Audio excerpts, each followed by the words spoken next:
Asset price fluctuations are fundamentally downstream of a plumbing system that remains invisible to the majority of market participants. This system is defined by bank reserve balances, the cash held at the Federal Reserve to facilitate interbank settlements and treasury payments. To understand this, consider the financial system as a city's water network. Reserves represent the water pressure. High pressure allows capital to flow freely through repo books, dealer desks, and money market funds. When pressure drops, the system sputters even if the pipes remain intact. Between 2005 and 2025, the Federal Reserve's balance sheet expanded from $800 billion to approximately $6.5 trillion, growing from 6% to 21% of GDP. This expansion was not a direct attempt to target equity valuations, but a structural side effect of managing the pressure within this pipe network. The system underwent a critical transformation in 2019, shifting from a scarce reserves model to an ample reserves framework. Under the old regime, the Fed managed interest rates via small daily adjustments, akin to a plumber tweaking a single valve. Today, the Fed maintains a massive reservoir of liquidity and controls rates administratively through the interest paid on those reserves. Investors often treat the federal funds rate and the balance sheet as a single lever, yet they are independent dials. A rate cut may appear dovish, but if the liability side of the Fed's balance sheet, specifically the Overnight Reverse Repo Facility or the Treasury General Account, is simultaneously absorbing liquidity, financial conditions are actually tightening. Ignoring these boiler room mechanics leads to a fundamental misreading of the market's true heat source. Executing this monetary policy requires a specific architecture centered on primary dealers. When the Fed adds reserves, it purchases Treasury or mortgage-backed securities from these dealers, crediting their accounts with new balances. To manage temporary stress without permanent expansion, it utilizes repurchase agreements or repos. A significant evolution occurred in 2021 with the creation of the Standing Repurchase Agreement Facility. This serves as a permanent emergency valve, allowing the system to absorb funding stress automatically. Conversely, the Overnight Reverse Repo Facility, or ONRRP, allows the Fed to soak up excess cash from non-bank entities like money market funds.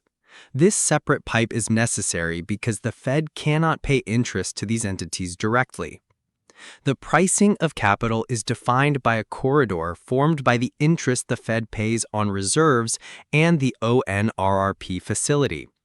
However, the real-world friction is observed in the Secured Overnight Financing Rate, or SOFR, which tracks the cost of cash traded against Treasury collateral. On December 31, 2025, the average SOFR rose to 3.87%, exceeding the Standing Repo Facility rate of 3.75%. This discrepancy allowed banks to borrow from the Fed's emergency facility and lend into the repo market at a profit, a clear signal that the price discovery process was breaking down. Sophisticated institutional desks monitor these spreads as tradable signals.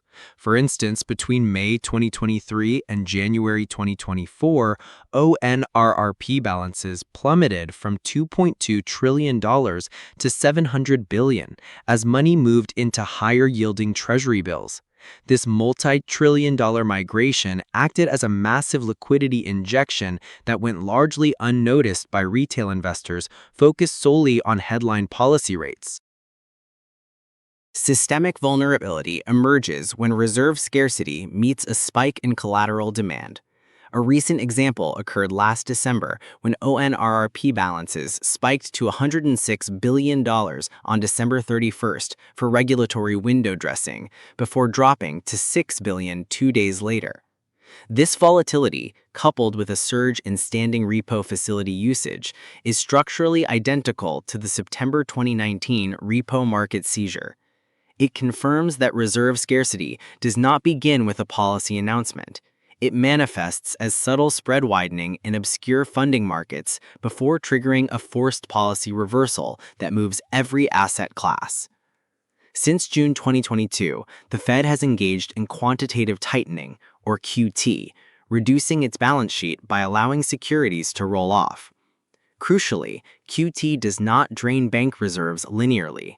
For several years, QT primarily drained the overflow tank of the ONRRP facility rather than the essential reservoir of bank reserves.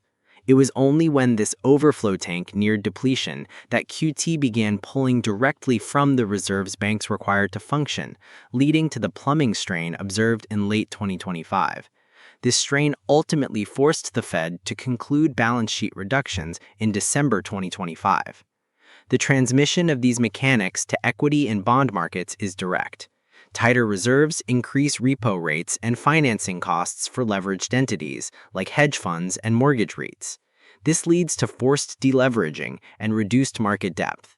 For the serious investor, tracking SOFR to administered rate spreads and Treasury General Account flows provides a structural edge.